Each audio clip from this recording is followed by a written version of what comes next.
예수 그리스도 안에서 차고 넘치는 부요와 형통을 누립니다. 아멘.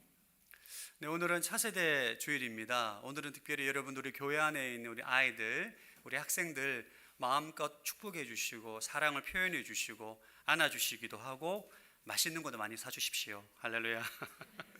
마음껏 축복하고 이들을 위해서 기도해 주시기 바랍니다. 그러나 그와 동시에 우리가 한국교회 다음 세대가 얼마나 차가운 현실을 맞이했는지 우리가 외면하지 말아야 합니다. 오늘 좀 설교는 약간 좀 무거운 내용으로 시작하는데 어쩔 수 없이 이게 현실이기 때문에 목회데이터 연구소의 최근 자료에 의하면 우리 한국교회 다음 세대가 얼마나 심각한 영적 위기에 처해 있는지 숫자가 이를 증명해주고 있습니다. 첫 번째는 9%라는 숫자입니다. 23년도 기준 대한민국 20대 개신교인의 비율이 9%입니다. 그러니까 10년 전 2012년에는 19%였는데 10년 만에 절반으로 줄어들었습니다. 둘째는 72.4%, 우리나라 청소년 중 종교가 없는 비율입니다. 그러니까 10명 중에 7명이 우리 청소년들이 종교가 없는 거예요. 하나님을 전혀 모르고 살아가고 있습니다. 성인 무종교 비율이 62.9%보다 무려 10%가 높은 수치로 갈수록 신앙의 대가 끊기고 있음을 수치로 보여주고 있습니다. 세 번째는 34%입니다. 현재 교회를 다니고 있는 크리스찬 청소년들에게 물었습니다. 어른이 되면 교회 계속 다닐 거냐? 질문에 34%가 그만 다닐 것 같다 또는 모르겠다라고 답을 했습니다. 지금 주일학교에서 우리가 예배드리는 우리 친구들이 3명 중에 1명은 어른이 되면 교회를 떠날 가능성이 굉장히 높다는 거예요. 현재 우리 기독교 청소년 수가 122만 명인데 24년 뒤에는 70만 명으로 줄어듭니다.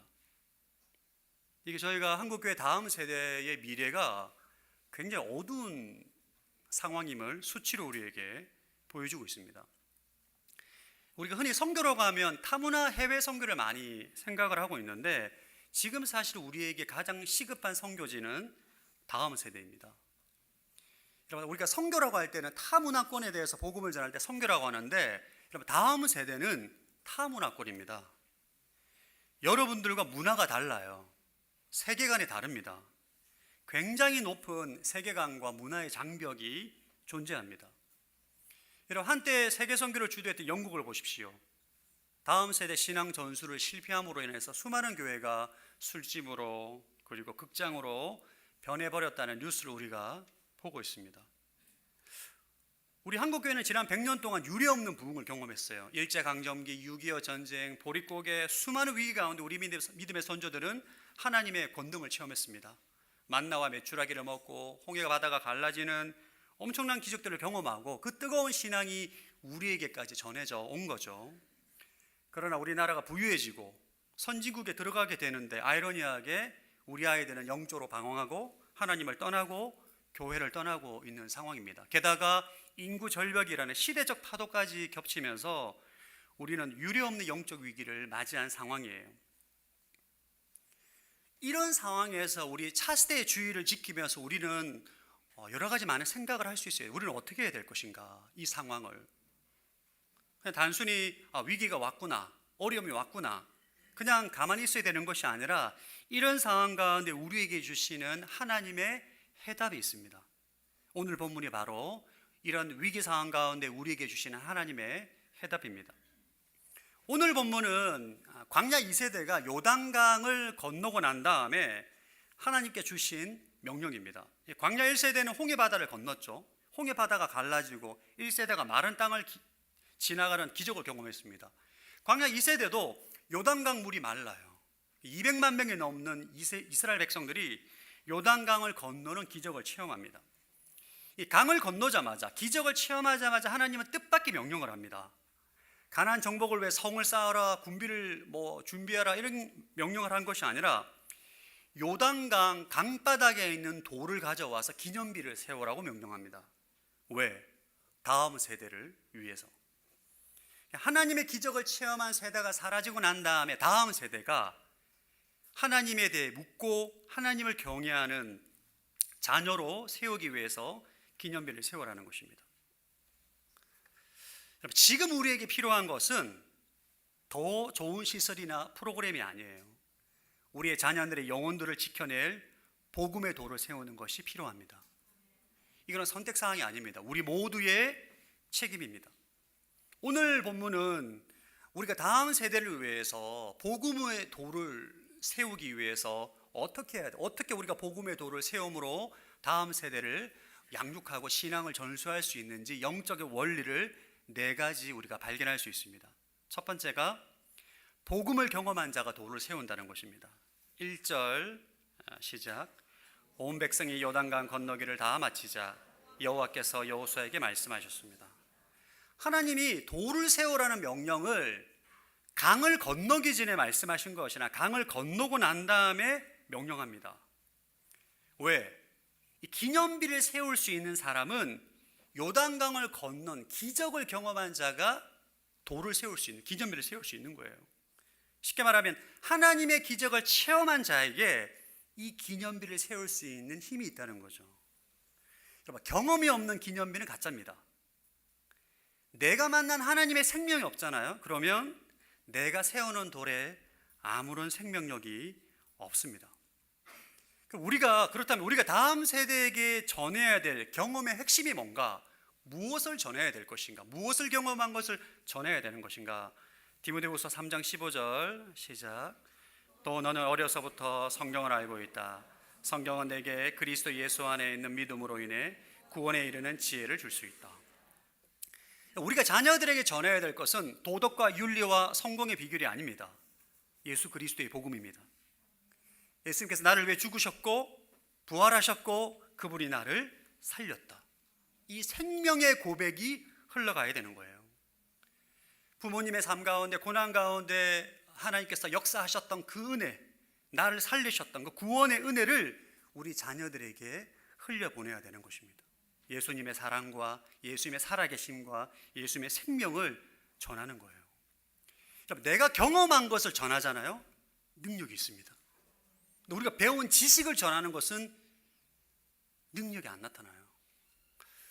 제가 얼마나 이 경험에 이 능력이 있다는 것을 제가 아마 얘기한 것 같은데, 제가 이전에 청년부 사회 갈 때 아우리치를 마치고 양지호 온누리교회로 복귀할 때였어요. 그래서 제가 말하기를 곧장 양지호 온누리에 도착해서 근처에서 식사를 하자 했지만 청년 한 명이 정말 강하게 주장해, 목사님 야탑동에 가면 진짜 맛있는 짬뽕집이 있습니다. 진짜 기가 막힙니다. 근데 그 야탑에 가려면 1시간을 돌아가야 돼요. 너무 배가 고픈데. 근데 제가 설득을 당했습니다. 하도 맛있다, 정말 대한민국 최고다, 목사님 기절하는데, 이런 말에 정말 현혹이 돼가서 갔어요. 야탑동에. 입안에 넣는 순간 아멘 했습니다. 네 말이 진짜다. 진짜 맛있다. 그 가게가 궁금하신 분들은 개인적으로 알려주십시오. 네. 우리가 하나님의 생명을 경험하잖아요.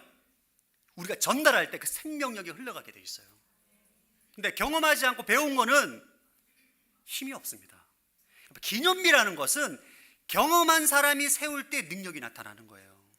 여러분들이 경험한 하나님의 생명, 예수 그리스도의 사랑, 하나님의 구원을 경험한 사람은 자녀들에게 얘기할 때 그 생명이 흘러가는 거예요. 우리가 다음 세대를 양육할 때 가장 경계해야 될 것은 뭐냐 하면 이 복음의 생명력에 빠져있는 규율 중심의 신앙교육입니다. 예배 빠지지 마라, 재짓지 마라, 지각하지 마라. 제가 아는 목사님은 항상 어릴 때 그런 말을 들었다고 하더라고요. 지각하지 마라, 지각하지 마라, 5분 빨리 와라.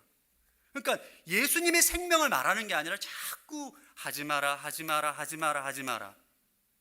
이런 생명이 없는 규율 중심의 신앙은 결국 율법주의로 가게 되는 것이고, 이런 규율 중심의 신앙 교육이 우리 아이들을 교회로 떠나게 하는 주요 원인이 되는 것입니다.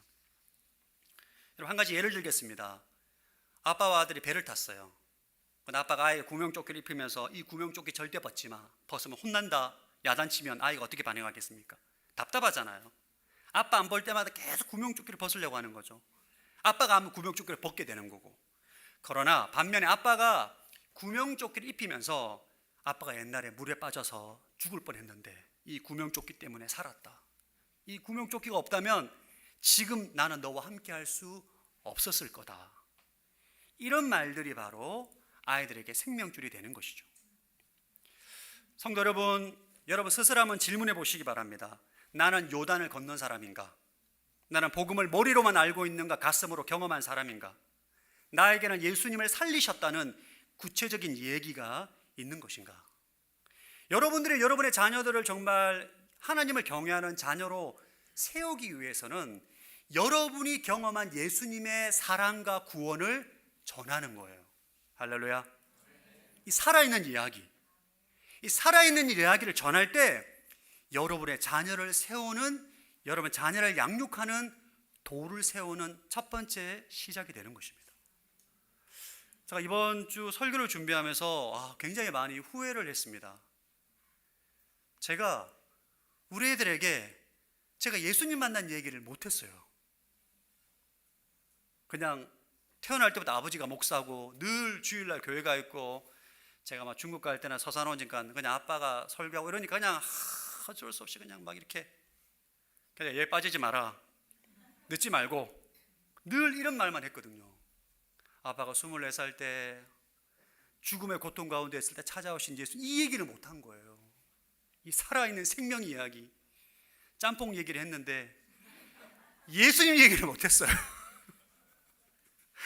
설교를 준비하면서 너무 제가 마음이 아프고 안타까웠습니다.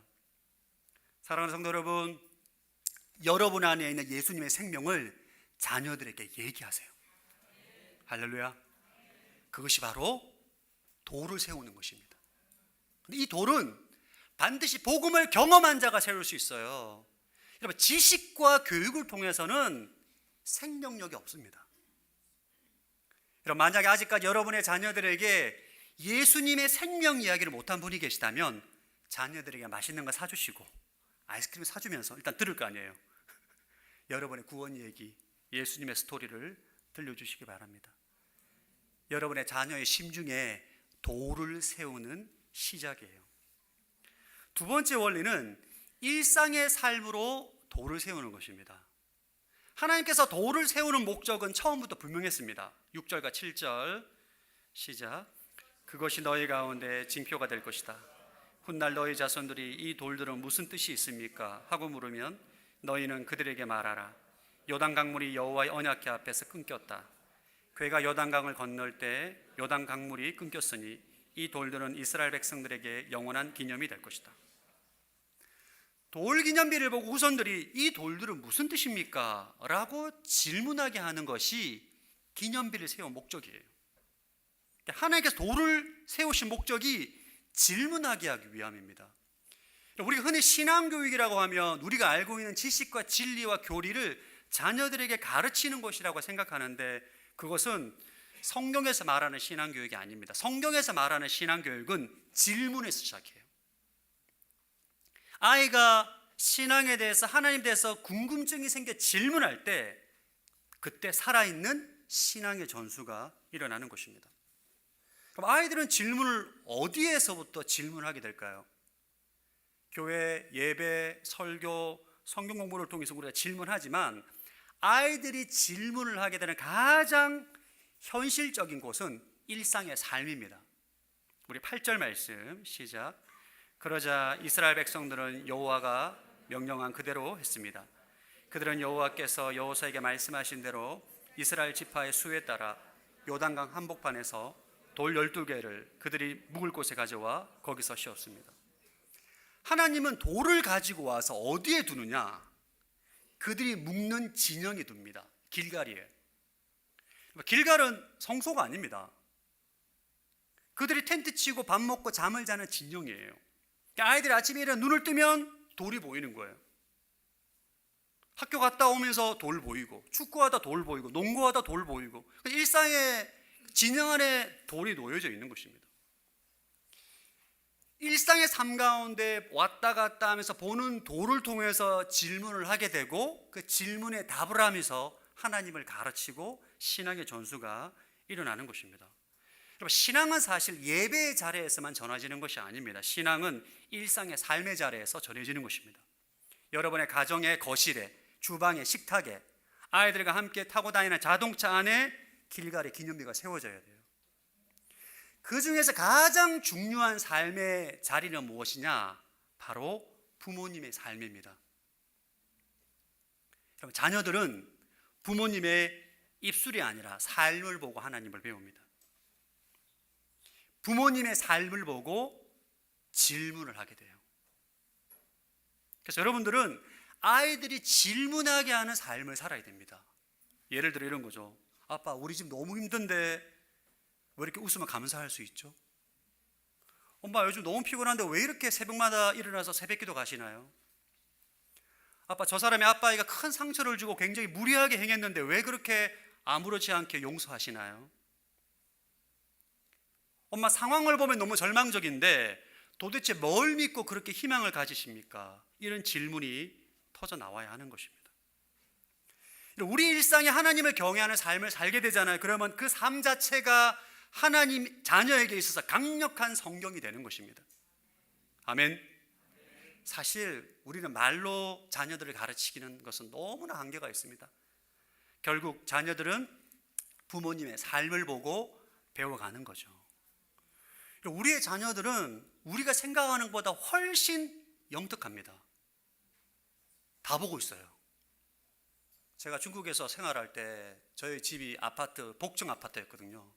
그래서 그때는 의욕이 많았어요. 1층에 주거공간하고 2층에다가 기도방을 만들었어요.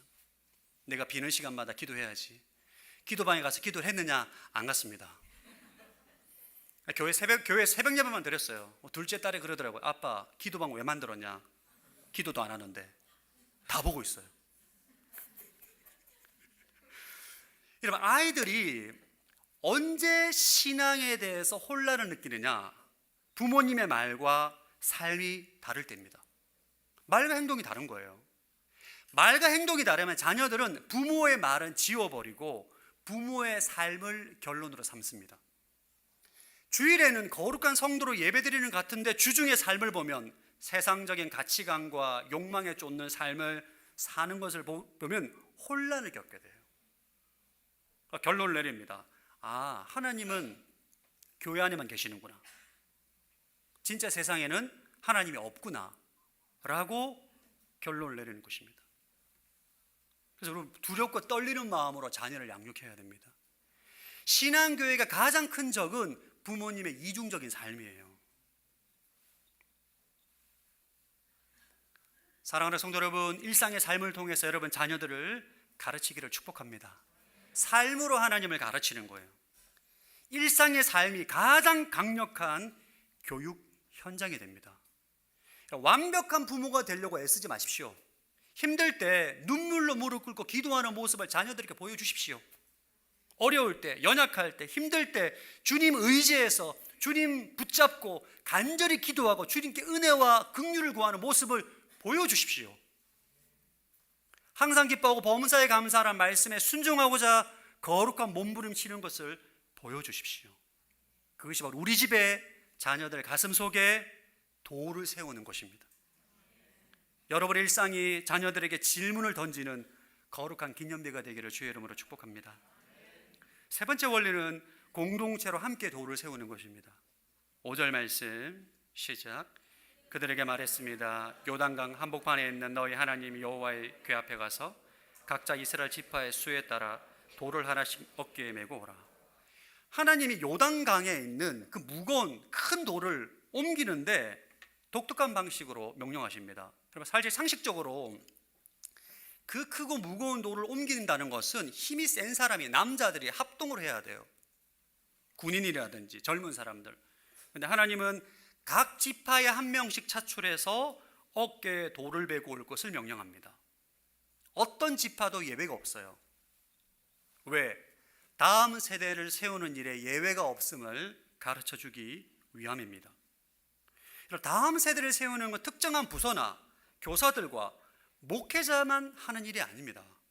모든 사람의 각자의 어깨에 돌을 하나씩 매야 돼요. 할렐루야. 물론 자녀들의 주 양육자는 부모님입니다. 제일 중요한 분은 부모님이에요. 그러나 부모로는 한계가 있습니다. 여러분 다 경험하셔서 아실 거예요. 공동체가 함께 어깨에 돌을 매야 되는 것입니다. 다음 세대가 무너지지 않는 신앙의 기념비를 세워가야 돼요. 아프리카 속담에 이런 말이 있습니다. 한 아이를 키우려면 온 마을이 필요하다. 이건 굉장히 성경적인 말입니다. 여러분, 모세를 보십시오. 모세가 태어날 때 모세는 태어나자마자 죽을 운명이었어요. 근데 하나님이 공동체 연결망을 통해서 모세를 살립니다. 어머니 요게벳의 믿음으로 아들을 숨겨 키우게 하죠. 누이 미리암이 갈대 상자가 멀리 떠나는 것을 지켜보다가 결정적인 순간에 나가서 말을 합니다. 엄마를 데리고 올 수 있도록.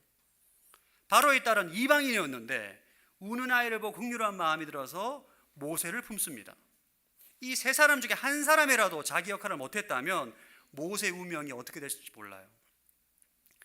각자의 자리에서 작은 헌신이 연결되었을 때 하나의 운명이 바뀌고 민족 역사가 바뀐 것입니다. 우리 교회도 마찬가지입니다, 여러분. 목사, 교사, 몇몇 사람들로만은 다음 세대를 세우기는 너무 어렵습니다. 모든 성도가 각자의 은사에 따라, 각자의 재능에 따라 돌을 하나씩 어깨에 매는 거예요. 할렐루야. 여러분 가운데 목사님, 난 나이도 많고 체력도 없고 부족한데 무슨 돌을 맬 수 있습니까? 라고 생각할 수 있는데, 여러분, 돌은 종류가 다양합니다. 할렐루야. 기도의 돌을 맬 수 있어요. 기도의 돌. 우리 아이들이 이름을 적고 기도 제목을 적고, 특별히 가정이 어렵고 관계가 어렵고 여러 가지 힘든 자녀를 위해서 기도하는 것, 어깨에 기도의 돌을 매는 것입니다. 누구나 할 수 있어요. 격려의 돌을 맬 수 있습니다. 우리 교회 안에 있는 다음 세대 자녀를 볼 때마다 하트 뿅뿅으로 바라보는 거예요. 할렐루야. 너무 예쁘다, 착하다. 이름 물어보고, 이름 뭐니, 몇 살이니, 어휴 잘생겼다, 너는 큰 인물이 될 거야. 아멘. 그렇게 해주세요. 모른 척 지나가지 마시고. 그렇게 격려하고 따뜻한 말 한마디, 그런 것이 그 아이에게 평생의 교회에 대한 기억이 됩니다. 섬김의 돌을 맬 수 있습니다. 여러분들이 또 부수의 교사가 돼서, 코치가 돼서 그들을 가르치고 양육하고 섬길 수 있는 교사에 또 섬김의 돌을 맬 수 있는 거죠.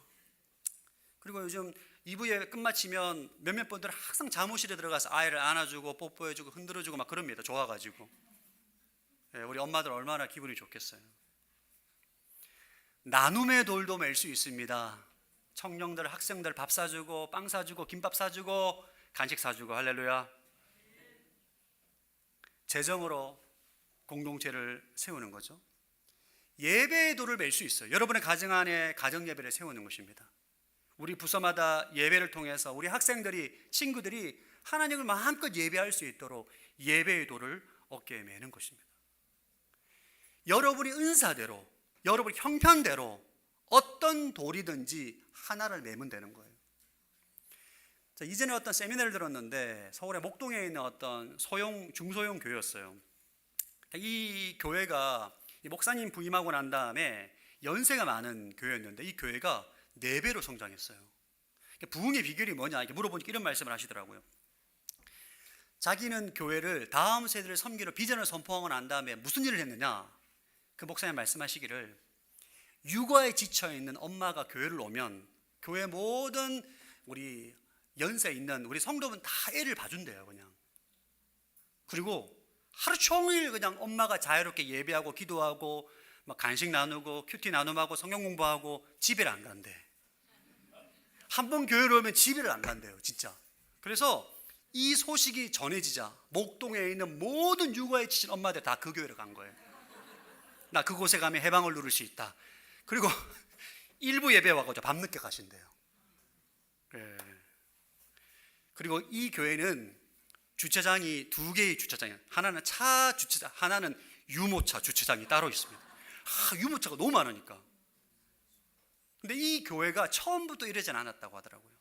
사실 여러분, 애를 보는 게 얼마나 힘든 일입니까? 갓난아이를. 부담스럽죠.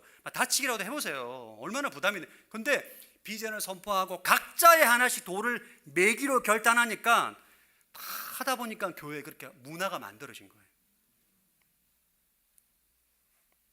다음 세대를 섬기는 문화. 그곳에는 자녀들이 막 너무 행복해 한대요. 사랑하는 성도 여러분, 섬김이 거창하지 않아도 됩니다. 여러분에게 주신 은사대로 하나의 돌만 매면 돼요. 우리가 함께 그 돌을 맬 때 그 돌은 짐이 아니라 하나님의 영광이 될 것입니다. 여러분, 서산 온누리 교회는 다음 세대를 세우는 교회로 부름을 받았다라고 저는 개인적으로 생각을 합니다. 제가 그렇게 만든 게 아니라 와보니까 교회가 그런 은사가 있어요. 올해 우리 신생아가 6명이 태어납니다. 할렐루야. 조만간에 또 우리 태어납니다. 지난주에도 이렇게 태어났고, 이게 여러분, 이게 요즘 아기 태어나는 게 여러분 보기 흔한 광경이 아닙니다. 뭐 제가 여러분 낳으라고 하는데 낳을 수 있는 거 아니잖아요. 이거는 진짜 하나님께서 하시지 않으면 불가능합니다. 하나님이 저희 교회를 통해서 다음 세대를 세우는, 서산 땅에서 다음 세대를 세우는 교회로 부름을 받은 줄로 믿습니다. 이거는 여러분 몇몇 헌신된 사람으로 할 수 있는 게 아니에요. 모든 성도가 돌 하나를 어깨에 매야 돼요. 오늘 이 설교를 들으시고 나는 무슨 돌을 맬까 깊이 한번 생각해 보시기 바랍니다. 아멘. 억지로 매는 게 아니고 기쁨으로 이렇게 영차 매는 거예요. 네 번째 원리는 성령의 역사를 기대하며 돌을 세우는 것입니다. 9절 말씀 시작. 여호수아는 요단강 한복판에 언약궤를 맨 제사장들이 서 있던 자리에 돌 12개를 세워두었습니다. 그리하여 그 돌들이 오늘날까지도 거기에 있습니다. 9절 말씀에 놓치지 말아야 될 중요한 문장이 있습니다. 그 돌들이 오늘날까지도 거기에 있습니다. 여러분, 여호수아가 이 돌을 세울 때, 기념비를 세울 때 시간이 한참 흐른 후에도 그 돌들이 계속 남아있을 거라고 예상했을까요? 예상 못했을 거예요. 그냥 그들은 순종해서 돌을 세웠는데 오랜 시간이 지나도록 돌들이 계속 남아있는 거예요. 세월이 흘러가도 수많은 전쟁 속에서도 그 돌기념비가 사라지지 않는 것이죠. 왜? 하나님께서 그 돌들을 지킨 것입니다. 무엇을 말하는 것인가? 우리가 믿음으로 세운 돌은 하나님께서 책임지신다는 것입니다. 여러분의 자녀의 심령에 눈물로 세운 기념비는 결코 쉽게 무너지지 않습니다. 왜? 하나님께서 붙들고 계시기 때문입니다. 우리 다음 세대를 섬길 때 반드시 기억해야 될 원리가 있어요. 고린도전서 3장 6절 7절 시작. 나는 심고 아볼로는 물을 주었으나 자라게 하시는 분은 하나님이십니다. 그러므로 심는 사람이나 물드는 사람은 아무것도 아니요 오직 하나님께서 자라게 하신 것입니다. 우리의 역할은 심는 거예요. 돌을 세우는 것입니다. 자라나고 성장하고 열매 맺는 것은 하나님의 일이에요. 이 역할 구분이 중요합니다. 우리가 자라나게 하려고 할 때 탈진하고 낙심하게 돼요. 왜 이렇게 성장이 안 되지? 왜 열매가 안 되지? 우리는 그냥 심고 돌을 세우는 역할인 것입니다. 자라나게 하시는 분은 하나님이심을 믿을 때 우리는 낙심하지 않고 좌절하지 않고 끝까지 이 사명을 감당할 수가 있습니다. 제가 청년부 사역 10년 했거든요. 10년 하고 난 다음에 청년부 사역을 이렇게 제가 정의가 밑 빠진 동에 물 붓기 사역이다. 아무리 부어도 물이 채워지지가 않아요. 여러분, 청년부 섬기잖아요. 1년이 지나면 공동체 20%가 떠납니다.